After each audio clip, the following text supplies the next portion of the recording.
तर बीडमध्ये आज ओबीसींचा महाएल्गार मेळावा पार पडतोय। छगन भुजबळ, धनंजय मुंडेंच्या नेतृत्वात हा मेळावा आहे। 2 सप्टेंबरचा मराठा आरक्षणासंबंधी GR रद्द करा अशी ही मागणी आहे। तर दुपारी 4 वाजता छत्रपती संभाजी महाराज मैदानावर या मेळाव्याचं आयोजन करण्यात आलेलं आहे। नवनाथ वाघमारे, लक्ष्मण हाके देखील या मेळाव्यात सहभागी होणार आहेत।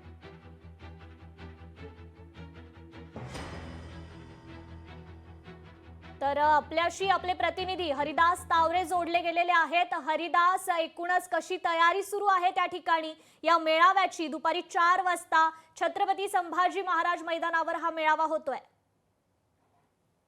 नक्कीच कृपा या ठिकाणी सांगता येईल की ही जी या मेळाव्याची जी आहे ती जय्यत तयारी या ठिकाणी केली गेलेली आहे। मोठ्या प्रमाणामध्ये जी खुर्च्या जी टाकण्यात आलेलं जे ओबीसी बांधव या ठिकाणी येत आहेत यांच्यासाठी हे खुर्च्याचं नियोजन या ठिकाणी करण्यात आलंय। अजून पूर्ण व्यवस्था जी आहे ती या ठिकाणी केली गेली। मोठी स्क्रीन देखील लावण्यात आलेली आहे। मोठ्या प्रमाणामध्ये हे सर्वात मोठं ग्राउंड बीड शहरामधील जे आहे तर या ठिकाणी लावलं गेले। मोठी बॅनरबाजी देखील या ठिकाणी करण्यात आलेली आहे। आणि विशेष सांगायचं झालं तर आता ओबीसी जे बांधव आहेत मोठ्या प्रमाणामध्ये या ठिकाणी एकत्र येताना पाहायला मिळत आहेत। या ठिकाणी जे खुर्च्या आहेत, जे छगन भुजबळांचे जे बॅनर आहेत या ठिकाणी मोठ्या प्रमाणात ओबीसीची एकच चळवळ छगन भुजबळ अशा पद्धतीचं बॅनर देखील या ठिकाणी लावण्यात आलेलं आहे। आणि विशेष म्हणजे पुढच्या हस्ती अनेक साहित्य या ठिकाणी जे साहित्य लागते ते साहित्य या ठिकाणी आणलंय। आणि विशेष करून या मेळाव्या संदर्भामध्ये आता अनेक जे मान्यवर आहेत ते आता बीडमध्ये दाखल होताना पाहायला मिळतात। छगन भुजबळ साहेब आता या व्यासपीठावर नेमकं काय बोलणार हे देखील पाहणं तितकंच महत्त्वाचं ठरणार आहे। एकीकडे मराठा बांधवांनी आताच जो 1994चा जो GR आहे तो देखील या ठिकाणी जाळल्याचं पाहायला मिळतंय। आणि एकूणच आपण जर परिस्थिती पाहिली तर बीड जिल्ह्यामध्ये ओबीसी विरुद्ध मराठा हा संघर्ष या ठिकाणी पाहायला मिळतोय। कारण गेल्या अनेक वर्षापासूनचा हा महत्वाचा जो लढा आहे तो या ठिकाणी पार पडतोय। आणि विशेष म्हणजे बीड मध्ये होत असलेली ही सभा हे ऐतिहासिक सभा म्हणावं लागेल। कारण यातून छगन भुजबळ निश्चितच हरिदास, धन्यवाद आपण दिलेल्या या सविस्तर आढाव्याबद्दल। तर याच संदर्भात ओबीसी नेते लक्ष्मण हाकेंशी संवाद साधला आमचे प्रतिनिधी हरिदास तावरे यांनी। ओबीसींचा महाएल्गार मेळावा पार पडत आहे आणि याच मेळाव्याच्या अनुषंगानं आज ओबीसींचे जे नेते आहेत ते बीडमध्ये दाखल झालेले आहेत। लक्ष्मण हाके जे आहेत ते या ठिकाणी आलेले आहेत।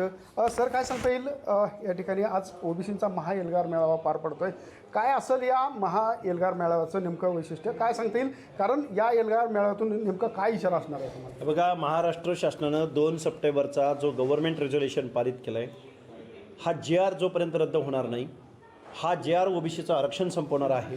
उद्याच्या पंचायत राजच्या निवडणुकीमध्ये ओबीसीचं प्रतिनिधित्व हे संपलेलं असेल। ह्या सगळ्या गोष्टी डोळ्यासमोर ठेवून ओबीसी बांधवांच्या मनामध्ये संभ्रमावस्था आहे, चिंतेचं वातावरण आहे, दहशतीचं वातावरण आहे। त्यांच्या मनामध्ये विश्वास निर्माण करणं आणि ओबीसीचं जनआंदोलन उभं करणं या दृष्टिकोनातून आजचा मेळावा आहे। शिंदे समिती, निवृत्त न्यायाधीश शिंदे जरांगेंना भेटायला आले होते ना, अधिकारी भेटायला आले होते ना, ते संविधानिक पदावर नव्हते का? मुळात जरांगेंच्या आंदोलनाला एका भावनेतनं बघायचं आणि ओबीसी बांधव एकत्रित येऊन जर एल्गार पुकारत असतील, आपल्या आरक्षणाबद्दल बोलत असतील तर त्यांना मात्र जातीवादी बनवायचं, त्यांना मात्र संविधानिक बनवायचं। मुळात जरांगेंच्या या मागणीला अनुसरून गव्हर्नमेंटनं जो GR काढला आहे तोच मुळात असंविधानिक आहे।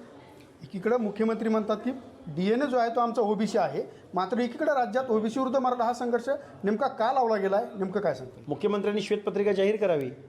मुख्यमंत्री महोदयांनी ओबीसी हा आमचा DNA म्हणून चालणार नाही, तर DNA असल्याप्रमाणे वागलं पाहिजे। धनगर समाज इथून पुढच्या कालावधीमध्ये खूप संवेदनशील पद्धतीनं जबाबदारीनं व्यक्त होत राहील। ठरवून आम्ही ओबीसी बांधव काय करायचं आणि कसं एकमेकाला वाटून घ्यायचं, कसं एकमेकाला सांभाळून घ्यायचं। त्यामुळे इथून पुढच्या कालावधीमध्ये ओबीसीची वज्रमूठ आजच्या बीडच्या मेळाव्यामधून महाराष्ट्राला बघायला भेटेल। आजची वज्रमूठ जी आहे ती बीडच्या मेळाव्यामधून पाहायला मिळणार आहे। त्यामुळे एकूणच हा मेळावा कशा पद्धतीने पार पडतोय हे देखील पाहणं तितकंच महत्त्वाचं ठरणार आहे। हरिदास तावरे, लोकशाही मराठी, ऐका, पहा, जागरूक रहा।